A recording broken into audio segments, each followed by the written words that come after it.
Hello guys, welcome back to my channel. मैं आपकी Angira ma'am. ये वीडियो में हम लोग OCM का चैप्टर नंबर 3 करेंगे, विच इज़ एंटरप्रेन्योरशिप डेवलपमेंट। अभी एंटरप्रेन्योरशिप डेवलपमेंट मतलब एक बिजनेसमैन जो रहता है वो उसका वो फुल टाइम जॉब रहता है। इट इज़ नॉट कंपलसरी किसी हमारे जॉब्स रहते हैं एक 9 to 5 या पर्टिकुलर टाइम पीरियड में, बट जब भी बिजनेसमैन का काम आता है तो वो 24/7 उसको वर्क करना पड़ता है। अलग अलग इनोवेटिव आइडियाज़ निकालने पड़ते हैं, कुछ नई नई चीज़ें इन्वेंट करनी पड़ती है, तब जाके वो बिज़नेस अच्छे से चलता है। So first of all, entrepreneurship एक फुल टाइम जॉब है जहाँ पे हम लोग क्या कहते हैं, हार्डवर्क और डेडिकेशन के साथ काम करते हैं।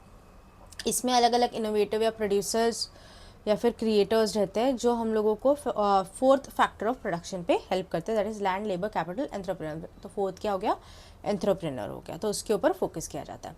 तो उसकी हिस्ट्री क्या है? In the early 16th century the term entrepreneur was used by the French man leading in the military expeditions. मतलब 16th सेंचुरी में एंटरप्रेन्योर जो है ये एक फ्रेंच मैन यूज़ करते थे जो एक मिलिट्री एक्सपीडिशंस थे।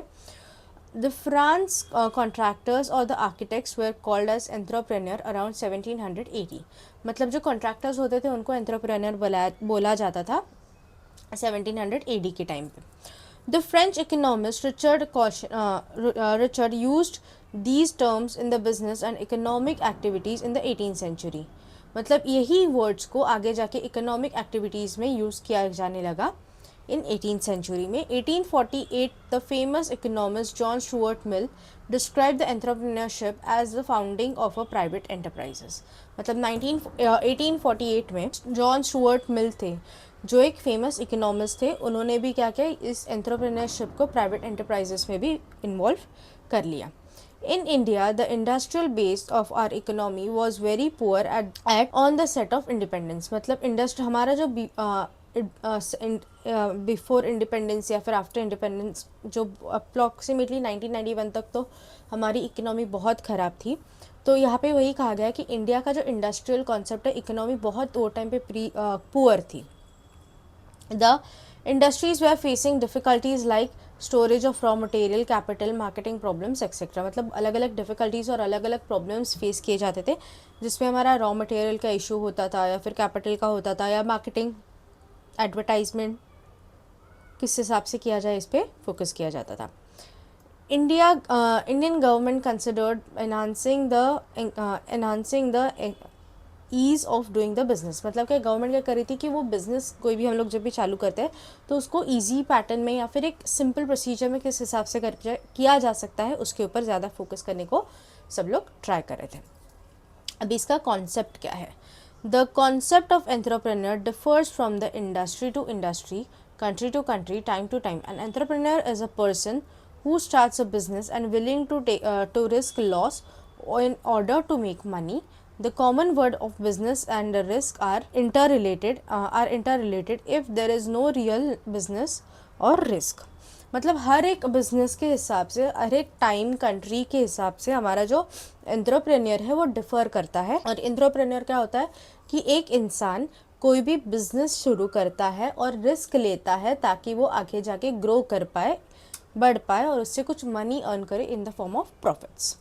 So the small businessman having a grocery shop, founder in the of a laundry services across the street of the entrepreneur, the founder of multi-billion companies like Reliance and Tata, freelancing plumber, carpenter, and electricians, himself is also an entrepreneur। मतलब entrepreneur अलग अलग रहते हैं, मतलब छोटी company, बड़ी company, freelancing, यहाँ पे जैसे बोला ग्रॉसरी शॉप हो गया या फिर लॉन्ड्री का सर्विस हो गया या फिर multi million like Tata steels, Tata chemicals या फिर थॉमस कुक, रिलायंस, ऐसे अलग अलग कंपनीज आ गए।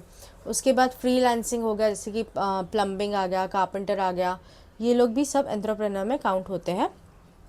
The entrepreneurs are passionate to innovate the idea and invent the pioneer with the disruptive product और द टेक्नोलॉजी। मतलब क्या कि हम लोग क्या कहते हैं, इनोवेटिव आइडियाज़ लेके आते हैं, नई नई चीज़ें इन्वेंट करते हैं, जिसमें हमारा जो बिज़नेस का टाइप है या फिर मेरा एजुकेशन है या तो मेरा सक्सेस है, हम लोग सक्सेस है या फिर फेलियर है, ये सब एंटरप्रेन्योर को ज़्यादा मैटर नहीं करना चाहिए। मैटर क्या करता है कि जो पैसा मैंने इन्वेस्ट किया उसमें से मैं प्रॉफिट कमाऊँ और मेरी कंपनी को और आगे लेके जाओ। नेक्स्ट अभी देखते हैं डेफिनेशन। पहला डेफिनेशन है an entrepreneur is a person who starts a business is willing to risk the loss in order to make the money. मतलब एंटरप्रेन्योर क्या है, एक टाइप का पर्सन है जो क्या करता है, एक बिजनेस शुरू करता है, एक रिस्क लेने को रेडी होता है, लॉस हुआ तो वो बेयर करने को रेडी होता है। क्यों? तो उसको उसमें से कुछ ना कुछ पैसा अर्न करना है इन the form of profit. Next है definition, an entrepreneur is a person who organizes or operates a business or the businesses taking on a greater than the normal financial risk in order to do so। मतलब क्या कि एक entrepreneur क्या है, एक entrepreneur कोई भी business organise करता है या फिर ऑपरेट करता है जिसमें हम लोग क्या करते हैं, एक नॉर्मल फाइनेंशियल रिस्क लेते हैं, मतलब पैसा अरेंज करते हैं, उसको वो बिज़नेस में डालते हैं, उससे हमारा बिजनेस चलाते हैं और आगे जाके उसमें जो भी प्रॉफिट होगा लॉस होगा वो हम लोग देखते हैं। अभी आते हैं कैरेक्टरिस्टिक्स की तरफ। तो पहला है इंटेलेक्चुअल कैपेबिलिटीज़। इंटेलेक्चुअल कैपेबिलिटीज़ मतलब क्या, an entrepreneur is a creative thinker with a good intelligence. मतलब क्या कि कोई भी एंटरप्रेन्योर रहा तो उसको क्या होना है, एक creative idea, creative mind set के साथ बिजनेस खुद का चलाना चाहिए सो दैट वो अच्छी तरह से चले। सेकेंड आता है फ्यूचर विजन। कोई भी बिजनेस अभी टेम्पररी के लिए वर्क नहीं करता, मतलब अभी भी अगर वो काम कर रहा है तो वो क्या करेगा, पास्ट प्रेजेंट और फ्यूचर तीनों को फोकस करेगा। मतलब पास्ट में मैंने क्या गलतियाँ की वो अभी नहीं होनी चाहिए और मेरे को फ्यूचर में मेरी कंपनी को कहाँ पे लेके जाना है, मेरे को क्या चेंजेस करना है, ये भी इसमें फोकस किया जाता है। नेक्स्ट आता है hard work. Hard work is necessary in any type of venture और business activity to make it successful. मतलब मेरे को बिजनेस सक्सेसफुल कराना है तो कंपलसरी मेरे को क्या करना पड़ेगा, मेरा बिजनेस अच्छे से चलाना पड़ेगा, लॉन्ग रन के लिए हार्ड वर्क करना पड़ेगा, उतनी मेहनत करनी पड़ेगी। Technical knowledge. The entrepreneur should have an adequate technical knowledge about the product's process. He should also update the technical knowledge, understand the latest changes in the takes place in the technology। मतलब नई नई technology आती है, machineries आते हैं, assets आते हैं, तो वो उसी तरह से हमें क्या करना पड़ेगा, हमारा जो बिजनेस है उसको भी अपग्रेडेड रखना ज़रूरी है। फिर आता है communication skills. The entrepreneur should have a good communicate skills and commands over the language he speaks. Good communication skill is important to convey the ideas of influence of customers, employees, creditors, etc। मतलब क्या है कि हम लोगों को क्या करना है, एक अच्छी सी कम्युनिकेशन स्किल रखनी ज़रूरी है। एज अ बिजनेस मैन या एज अ एंटरप्रेन्योर आपको क्या करना पड़ेगा, कम्युनिकेट करना पड़ेगा विद द क्लाइंट्स या फिर इन्वेस्टर्स, बैंकर्स। तो वो लोगों के साथ जब भी आप कम्युनिकेट करो तो आपके कम्युनिकेशन में एक कॉन्फिडेंस होना चाहिए और उसी के साथ एक अच्छी सी कम्युनिकेशन स्किल होनी चाहिए। नेक्स्ट आता है highly optimistic. To be successful he should have a positive thinking approach in all the activities to be the undertakes. मतलब क्या कि यहाँ पे क्या है कि एक पॉजिटिव थिंकिंग के साथ ही कोई भी बिजनेस चल सकता है। Risk bearing capacities. he should be calculative in the taking risk while facing the challenges and seek more new opportunities। मतलब क्या कि उसको क्या करना है, रिस्क तो लेना है, नए नए चैलेंजेस आएंगे उसको भी फेस करना पड़ेगा और उसमें से बाहर आके नए नए अपॉर्चुनिटीज़ जो हम लोगों को मिलेंगे बिजनेस बढ़ाने के लिए, ग्रो करने के लिए, वो अडॉप्ट करना, इस पे फोकस करेंगे। फिर आते हैं self confidence. he should be self confident to achieve his goals. He should keep himself motivated and confident in the face of various obstacles। मतलब बिजनेस रहा, एंटरप्रेन्योरशिप रहा तो कुछ ना कुछ तो प्रॉब्लम्स आने वाले, कुछ ना कुछ ऑब्स्टेकल्स आने वाले। तो ये ऑब्स्टेकल्स में हम लोगों को अच्छे से मोटिवेट रखना, अच्छे से आगे जाके ग्रो करना और जो भी प्रॉब्लम्स आए उसको फेस करके आगे बढ़ना आना चाहिए। सो अभी नेक्स्ट पॉइंट है हमारा क्वालिटीज़ ऑफ सक्सेसफुल एंटरप्रेन्योर। तो पहली बात तो एंटरप्रेन्योर की क्वालिटीज़ क्या है, उसने क्या करना चाहिए, क्या नहीं करना चाहिए। तो first thing he must be disciplined. मतलब अगर वो बिज़नेस कर रहा है तो अच्छे से स्ट्रैटेजीज़ बना के, ट्रिक्स एंड टैक्स बना के बिज़नेस अच्छे से ग्रो करना है। तो स्टेप बाय स्टेप कैसे हम लोग ग्रो कर पाए, आगे बढ़ पाए, इस पर ये देखना ज़रूरी है। और बिज़नेस ऐसी चीज़ है जो आज करके कल चुप नहीं बैठ सकते, एक बार वो स्टार्ट किया तो वो कंटिन्यूसली होना चाहिए। नेक्स्ट है कॉन्फिडेंस। एक बिजनेसमैन को कॉन्फिडेंट होना, एक एंटरप्रेन्योर को कॉन्फिडेंट होना, खुद के बिज़नेस के रिलेटेड नॉलेज रखना और खुद के बिज़नेस को सक्सेसफुल करना भी बहुत ज़रूरी है। नेक्स्ट आता है ओपन माइंडेड। मतलब कोई भी एंटरप्रेन्योर जब भी होता है तो वो ओपन माइंड सेट में रहना चाहिए। ओपन माइंड सेट मतलब क्या, कि कुछ भी नई चीज़ अगर आ गई, नई अपॉर्चुनिटी आ गई, तो मैं उसको पॉजिटिव वे में एक्सेप्ट करूँ। कोई प्रॉब्लम्स आ गए, ऑब्स्टेकल्स आ गए, तो उसको मैं अच्छे से क्लियर आउट कर पाऊँ। नेक्स्ट आता है सेल्फ स्टार्टेड।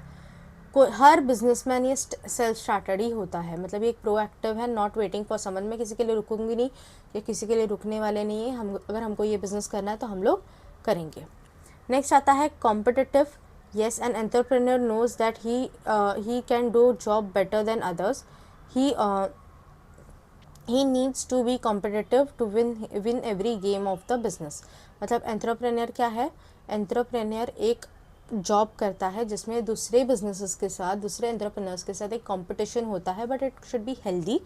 और ये गेम में खुद को कैसे मेंटेन कर पाए, खुद को कैसे रख पाए, वो मैटर करता है। फिर आता है creativity.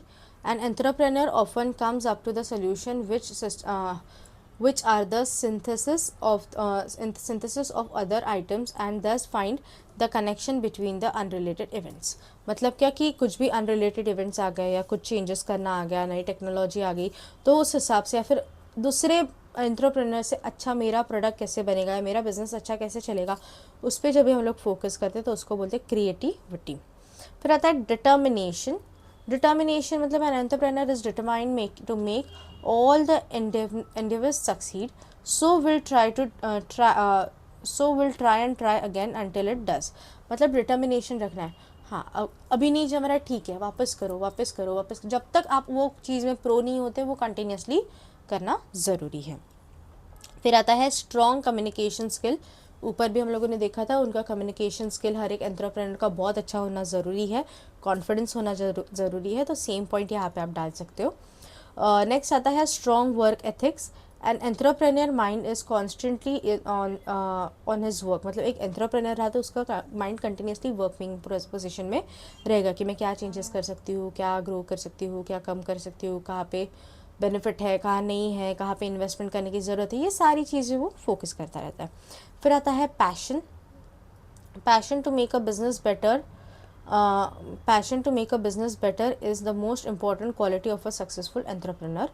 He loves his work because there is a joy that his business gives, which goes beyond the money। मतलब बिज़नेस जब तक पैशन ना हो तब तक बिज़नेस नहीं हो सकता। सो पैशन होना बहुत ज़रूरी है, वही उसको हेल्प करेगा सक्सेस मिलाने के लिए, ग्रो करने के लिए और मनी अर्न करने के लिए। अभी आते हैं फंक्शंस। तो फंक्शंस में फर्स्ट है इनोवेशन। इनोवेशन मतलब नए नए आइडियाज़ बिजनेसमैन को या एंटरप्रेन्योर को क्या करना पड़ेगा, नए नए आइडियाज़ इंट्रोड्यूस करने पड़ेंगे, और क्या कि मेरा प्रोडक्ट वो मार्केट में सबसे हटके कैसे दिख पाए, इस पर ज़्यादा फोकस करना पड़ेगा। डिटर्मिनेशन ऑफ द ऑब्जेक्टिव्स मतलब मेरे को क्या करना पड़ेगा कि मेरे प्राइमरी ऑब्जेक्टिव्स क्या है, सेकेंडरी ऑब्जेक्टिव्स क्या है, मतलब बेसिक नीड्स क्या है, मतलब बेसिकली मैं काम क्यों कर रही हूँ और मेरा क्या रीज़न है और मैं उसको ग्रो कैसे कर पाऊँगी। फिर आता है डेवलपमेंट ऑफ द मार्केट्स। मतलब मार्केट में मेरा बिजनेस किस हिसाब से ग्रो होगा, प्रोडक्ट किस हिसाब से ग्रो होंगे, डेवलप किस हिसाब से होंगे, और हमारा जो कस्टमर का डिमांड है वो मैं किस हिसाब से अच्छी तरह से फुलफिल कर पाऊँगी, उस पर फोकस किया जाता है। न्यू टेक्नोलॉजी, अगर नई टेक्नोलॉजी कोई भी मार्केट में आती है, ठीक है, तो वो न्यू टेक्नोलॉजी में किस हिसाब से एक्सेप्ट करती हूँ, अडेप्ट करती हूँ, और मैं मेरे बिज़नेस को अपग्रेड किस हिसाब से करती हूँ। गुड रिलेशन मतलब एक एंटरप्रेन्योर को अपने एम्प्लॉयज़ के साथ, अपने स्टाफ के साथ, अपने इन्वेस्टर्स के साथ, इवन हम अपने कॉम्पिटिटर्स के साथ एक अच्छा हेल्दी रिलेशन मेंटेन रखना बहुत ज़रूरी है। Organising funds. An entrepreneur needs to find out the different financial resources because adequate and continuous finance is always necessary for every business। मतलब क्या, बिजनेस को फाइनेंस की बहुत ज़रूरत होती है, तो मेन काम क्या है एंटरप्रेन्योर का, कि फंड्स अरेंज करना, रिसोर्सेज अरेंज करना, जहाँ से वो बिजनेस में वो वर्क कर सकता है। फिर आता है taking decision. Timely and correct decisions are important and necessary for proper business plan।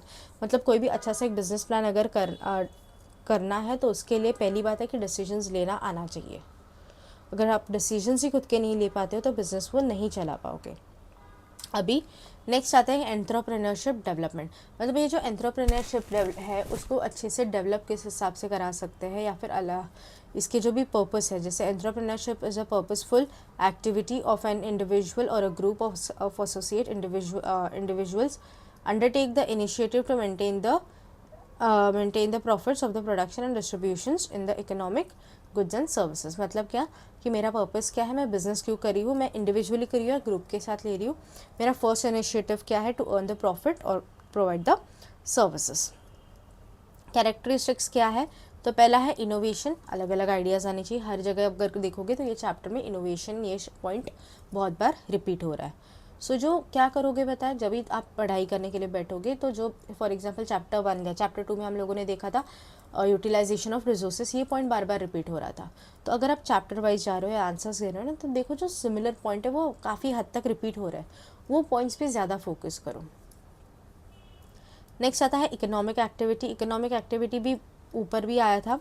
So economic activity is planned activity of a skilled knowledge for satisfy the human wants and to earn for the livelihood. मतलब economic activity क्या होता है कि मैं क्या कर रही हूँ, मैं प्लान कर रही हूँ एक एक्टिविटी और उस हिसाब से मैं वर्क कर रही हूँ और आगे जाके ग्रो कर रही हूँ और उसके बाद मेरा जो लाइवलीहुड है या फिर मेरा जो पैसा उसमें से मैं अर्न कर रही हूँ और मेरा स्टैंडर्ड ऑफ लिविंग इम्प्रूव कर रही हूँ। नेक्स्ट आता है organization building, an activity place in the time in the form of utility considered under a one roof. मतलब क्या कि मेरा जो भी कंपनी का बिजनेस है वो एक पर्टिकुलर रूफ मतलब पर्टिकुलर ऑफिस में काम कर रहा है। फिर आता है क्रिएटिव एक्टिविटी। वापस क्रिएटिव एक्टिविटी भी ऊपर रिपीट हुआ था। तो क्रिएटिव एक्टिविटी क्या कि नई नई चीज़ें आ रही है, नए नए चैलेंजेस आ रहे हैं, तो उसको एक्सेप्ट करो। ऐसी चीज़ें करो जो मे बी मार्केट में कोई कर पाए या ना कर पाए पता नहीं, बट सबसे हटके होना चाहिए। मैनेजरियल स्किल्स एंड लीडरशिप, मतलब जो भी स्किल्स है उसको क्वालिटी अच्छी रखनी चाहिए, सक्सेसफुली रहना चाहिए, कोई भी अर्निंग प्रॉफिट वगैरह अर्न अच्छे से होना चाहिए। फिर आता है skillful management, when the professional and skilled managers entrepreneurs become successful activity. मतलब जिसके पास अच्छा प्रोफेशन हो, जिसके पास उस चीज़ की स्किल्स हो, वही आगे जाके अच्छा एक एंटरप्रेन्योर बन सकता है। रिस्क बेयरिंग, बिजनेस बोला तो एंटरप्रेन्योर को रिस्क तो बहुत होगा। बिजनेस चलेगा नहीं चलेगा पता नहीं, हमारे पैसे डूबेंगे या नहीं डूबेंगे वो भी नहीं पता रहता है, उसमें से मैं कुछ आगे जाके बढ़ा पाऊँगी, एक्सपांड करना पड़ेगा, बंद करना पड़ेगा, नहीं पता रहता है। सो ये बहुत ही रिस्क बेयरिंग होता है। Gap filling function, gap filling functions मतलब क्या कि ये साल मेरे को अगर लॉस हुआ तो अगले साल प्रॉफिट हुआ होगा, तो उसमें उस प्रॉफिट में से पहले मैं मेरे लास्ट ईयर का लॉस एडजस्ट करूँगी। That is known as gap filling function. अभी आते हैं प्रोसेस ऑफ एंटरप्रेन्योरशिप डेवलपमेंट। अभी एंटरप्रेन्योरशिप डेवलपमेंट करना है, मतलब एंटरप्रेन्योरशिप को डेवलप करना है, ग्रो करना है, एक्सपैंड करना है, तो उसके लिए प्रोसीजर क्या है। प्रोसीजर्स स्टेप बाय स्टेप ही जाएंगे, ऊपर नीचे पॉइंट मत करना। ऐसे नहीं है कि बाबा 7 मार्क का है तो 7 पॉइंट्स लिख के आ जाओगे। प्रोसेस रहा तो सारे पॉइंट्स लिखना कंपलसरी है। So it starts with a training. फिर मैं एक बार मैं पहले पॉइंट्स पढ़ लेती हूँ, उसके बाद हम लोग ये करते हैं। सो पहला है ट्रेनिंग, फिर आता है entrepreneurship development program, that is EPP, फिर स्टेप ऑफ EDP, फिर ऑब्जेक्टिव्स ऑफ EDP। सो यहाँ पे टोटल आपके पास 4 स्टेप्स हैं। पहला आता है ट्रेनिंग। सो ट्रेनिंग मतलब क्या कि अगर मैं कोई भी बिज़नेस करूँ जो प्रोडक्शन के रिलेटेड हो गया, कोई सर्विस के रिलेटेड हो गया, या कुछ और भी कोई भी बिज़नेस होता है, तो उसके लिए फ़र्स्ट ऑफ ऑल इम्पॉर्टेंट है कि वो चीज़ की मेरे को ट्रेनिंग लेना है। ऐसे उठ के मैं बिज़नेस नहीं करूँगी, कहीं तो मैं प्रैक्टिस करूँगी, फिर मैं नॉलेज गेन करूँगी, फिर वो बिज़नेस इंट्रोड्यूस करने के लिए सोचूंगी। तो पहली बात क्या है, training, which is very important. उसके अलावा अगर आपके पास ट्रेनिंग नहीं होगी, आपके पास अपने बिज़नेस का आइडिया नहीं रहेगा और कैसे करना है क्या करना है पता नहीं होगा, तो वो अच्छे से ग्रो नहीं करने वाला है। आप स्टार्ट भी कर दोगे पर कितना चलेगा उसकी गारंटी नहीं रहेगी। So first important process is training होना ज़रूरी है। दूसरा आता है एंटरप्रेन्योरशिप डेवलपमेंट प्रोग्राम।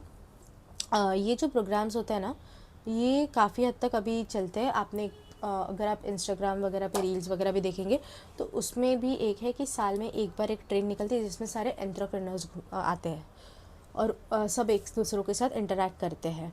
तो ऐसी अलग अलग कैंपेन्स या फिर अलग अलग चीज़ें होती हैं जिसमें अलग अलग एंटरप्रेन्योर्स एक साथ आते हैं और वो लोग क्या करते हैं, एक सेमिनार्स या फिर एक दूसरे के आइडियाज़ डिस्ट्रीब्यूट करके या उसकी एक दूसरे की कैपेसिटीज़ वगैरह देख के, कैपेबिलिटीज़ और मोटिव होके और अच्छा हम लोग क्या कर सकते हैं उस पर फोकस करते हैं।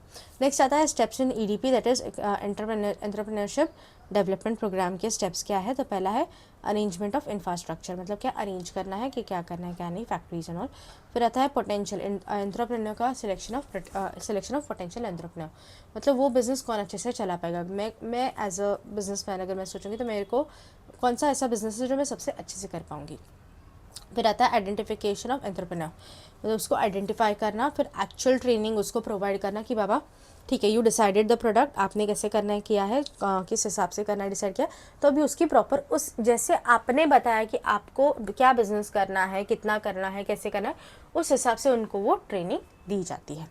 फिर आता है सिलेक्शन ऑफ ट्रेनिंग पर्सनल, मतलब उसके सिलेक्शंस हो गए, उसके बाद कौन से मेथड से ट्रेनिंग होगी वो देखा जाता है।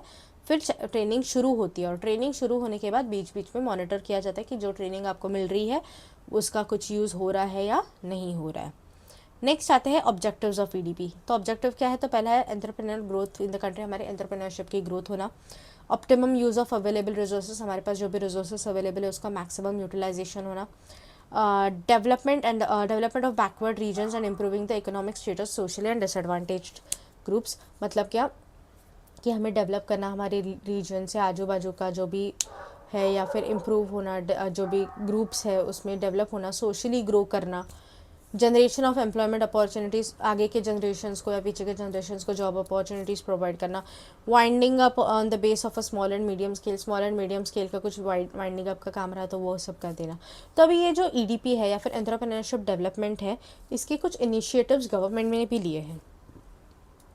तो उसमें का पहला है स्टार्टअप और दूसरा है स्टैंड अप, ठीक है। So first is startup and stand up. 110% question आएंगे इसके रिलेटेड, सॉरी, हाँ बिल्कुल मत भूलना, स्टार्टअप एंड स्टैंड अप का 110% क्वेश्चन आएगा, दोनों में से कुछ ना कुछ तो आएगा ही आएगा। सो स्टार्टअप इंडिया क्या है कि हम लोग क्या करते हैं कि गवर्नमेंट क्या करे कि नए बिजनेस इंट्रोड्यूस करने के लिए गवर्नमेंट फंड्स वगैरह प्रोवाइड कर रही है। तो वो उसका क्या है, उसका हेडक्वार्टर्स इंडिया में ही है, जहाँ पे लेस देन 10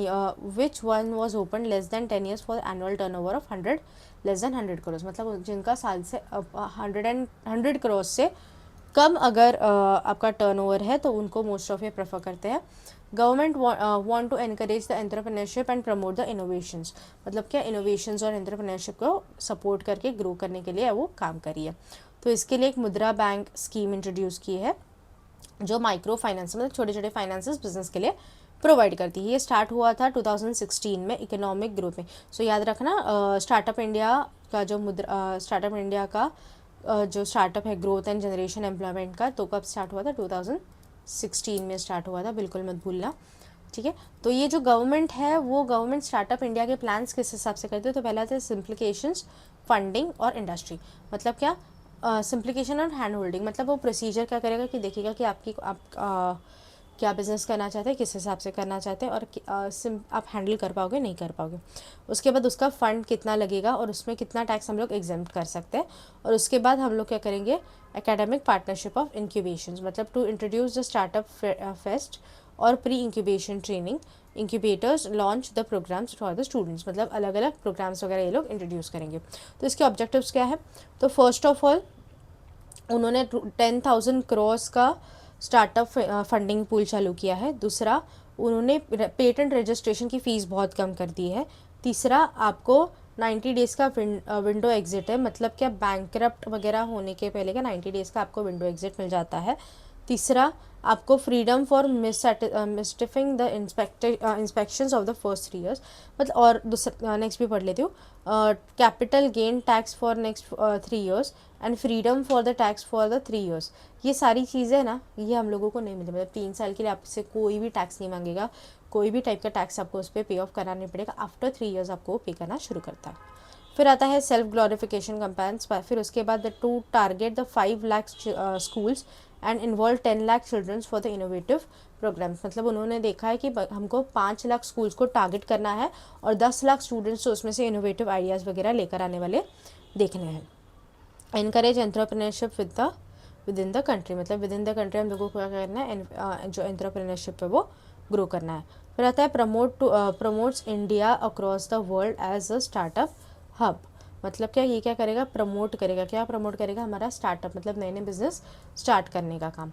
फिर builds a startup as a oasis और एज अ राजस्थान, मतलब यहाँ पे भी हम लोगों को राजस्थान साइड में भी कुछ ना कुछ स्टार्टअप्स करने। अभी हम लोग देखेंगे स्टैंड अप इंडिया। तो स्टैंड अप इंडिया का मेन ऑब्जेक्टिव क्या है, तो वो लोगों को बैंक में क्या करना है, जो भी हमारा बिटवीन 10 लाख टू 1 करोड़ का एटलीस्ट हम लोगों को बैंक लोन प्रोवाइड होगा, किसको, SC ST एंड वीमेंस को। उसके बाद इसमें जो भी in case of a non individual enterprises at least 51% of the shareholding controlling stake should be held by either SC और ST और the women। मतलब जो भी हम लोगों को स्टैंड अप इंडिया में से जो भी बिजनेसेस स्टार्ट होंगे या फिर एक्सपैंड होंगे ग्रीन फील्ड के रिलेटेड, तो उसमें at least 51% of the holding SC ST या फिर वुमेंस का होना चाहिए। इनकी एलिजिबिलिटी क्या है, तो एज जो भी होगी वो अबाउ 18 ईयर्स होने वाली है। उनका जो भी लोन फंड होगा, मतलब जितना भी लोन्स वगैरह वो लेंगे, तो the loan under the scheme of is available for only greenfield projects, मतलब जो ग्रीनफील्ड प्रोजेक्ट्स के रिलेटेड रहेगा उन्हीं को मिलेगा। In case of non individual enterprises 51% of share should be SC ST and women. मतलब ऊपर ही पढ़ा था कि जितना भी इन्वेस्टमेंट रहेगा उसका 51% किसका रहेगा, वुमेन का रहेगा, SC का रहेगा या फिर ST कास्ट का रहेगा। अभी इसका नेचर ऑफ लोन कैसा है, तो इसमें हमें वर्किंग कैपिटल और टर्म लोन के हिसाब से टोटल 10 लाख से लेके 1 करोड़ तक का लोन मिल सकता है। पर्पस ऑफ लोन क्या होना चाहिए कि या तो मेरी कंपनी मैन्युफैक्चरिंग रहनी चाहिए, ट्रेडिंग रहनी चाहिए, या फिर सर्विस प्रोवाइडर जो SC ST या वुमेन एंटरप्रेन्योर होने चाहिए। सो इसके साइज ऑफ लोन्स कैसे है, तो 75% of the project of a cost inclusive in the term loan and working capital. मतलब इसका जो भी लोन रहेगा उसका 75% क्या रहने वाले, लोन और वर्किंग कैपिटल का रहेगा। 25% ऑफ द कॉस्ट जो रहेगा वो हमारा it will not applicable for the borrowers to contribute in the convergence of a support of any scheme exceeds the 25% of project cost। मतलब कोई भी 25% ऑफ प्रोजेक्ट कॉस्ट के ऊपर ये नहीं जाना चाहिए।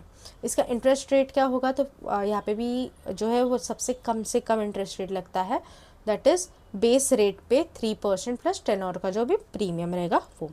सिक्योरिटी के लिए हम लोगों को इसमें beside the primary security loan में be secured by collateral security और the guarantee of the credit guarantee fund scheme in the stand up India loans for as decided by the bank. मतलब bank के हिसाब से जो primary security, basic security जो हम लोगों को रखनी पड़ेगी, दैट इज़ बाय CGFSIL, वही हम लोग रखेंगे, ज़्यादा मेजर कुछ नहीं होने वाला है। रीपेमेंट का टाइम 7 ईयर्स रहता है मैक्सिमम लेवल पर, और मिनिमम होता है 18 मंथ्स। वर्किंग कैपिटल जो रहेगा वो working capital up to 10 lakh रहने वाला है, जिसका ओवरड्राफ्ट आप रुपे डेबिट कार्ड के हिस्से भी करवा सकते हैं। वर्किंग कैपिटल भी आपका 10 लाख तक सैंक्शन किया जा सकता है कैश क्रेडिट लिमिट के साथ। मार्जिन मनी इसका क्या रहेगा, 25% ऑफ द जो भी पैसा रहेगा मार्जिन का वो सेंट्रल और स्टेट बैंक लेवल पे जाएगा। नेक्स्ट आते हैं एग्रो टूरिज्म की तरफ। एग्रो टूरिज्म मतलब रूरल एरियाज़ में जो है वहाँ पे अभी देखा जाए तो काफ़ी सारी चीज़ें घूमने जैसी होती है, डेवलपड है, मतलब अलग अलग कल्चर्स वगैरह देखने मिलते हैं। तो यहाँ पे लोग टूरिज़्म के लिए आए, टूरिज़्म करे, इसके लिए एग्रो टूरिज़्म इंट्रोड्यूस किया गया था।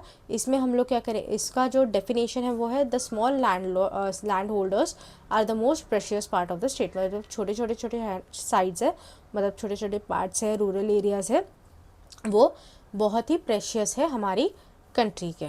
उसके बाद इसके डेफिनेशन है, 2 डेफिनेशन है, दोनों में से कोई भी एक आप कर सकते हैं। So first definition is agro tourism is the idea of bringing the urban resident to the rural as a leisure of a travel the spending. मतलब एग्रो टूरिज्म का क्या कि जो सिटी में रहते हैं वो लोगों को हमारे रूरल एरियाज़ में ट्रैवलिंग के लिए, टूरिज्म के लिए और खर्चे करने के लिए लाया जाए, ताकि रूरल एरिया में पैसा आए और रूरल एरिया भी अच्छे से डेवलप हो। फिर आता है agro tourism commercial enterprises at a working farm of a ranch और the agricultural plan conducted by for enjoyment in the visitors of a generate supplement income for the owner. मतलब कि एक commercial enterprise, एक working farm introduce करना जहाँ पे agricultural plans कैसे होंगे, या फिर बेसिकली आज के टाइम पे अलग अलग जगह पे आप देखोगे तो आप जब भी ट्रैवलिंग के लिए निकल जाते हो छोटे छोटे गाँव में या छोटी छोटी रिजॉर्ट्स में, तो वहाँ पे आपको है ना जो विलेज का लुक मिलेगा या फिर फार्मिंग का लुक मिलेगा। तो आपको वो एक्सपीरियंस करने मिलेगा, पॉट कैसे बनाया जाता है वगैरह। तो ये सारी चीज़ें इसमें आ जाती हैं। तो एग्रो टूरिज़्म इन महाराष्ट्र बेसिकली महाराष्ट्र में डेवलपमेंट और ग्रोथ के लिए एग्रो टूरिज़्म बहुत सपोर्ट करता है। एग्रो टूरिज़्म आगे जाके अलग अलग कंट्रीज़ में भी, that is India, Australia, Canada, US, Philippines, अलग अलग जगह पे ये हेल्प करता है। इसके अलावा इसमें जो भी सेलिंग प्रोडक्ट्स रहते हैं वो फार्म बिजनेस के रहते हैं, मतलब हैंडमेड प्रोडक्ट्स या फिर क्रॉप्स या फिर जो फार्म में वगैरह बनता है वो। एग्रो टूरिज़्म में हम लोग क्या क्या कर सकते हैं, तो फर्स्ट पॉइंट है आउटडोर रिक्रिएशन। आउटडोर रिक्रिएशन मतलब ट्रैकिंग हो गया, फिशिंग हो गया, वाइल्ड लाइफ के लिए हम लोग निकल गए। एजुकेशनल एक्सपीरियंस, जैसे फार्मिंग कैसे की जाती है, प्लांटेशंस के, चूल्हा कैसे जलाया जाता है, उस पर खाना कैसे बन सकता है।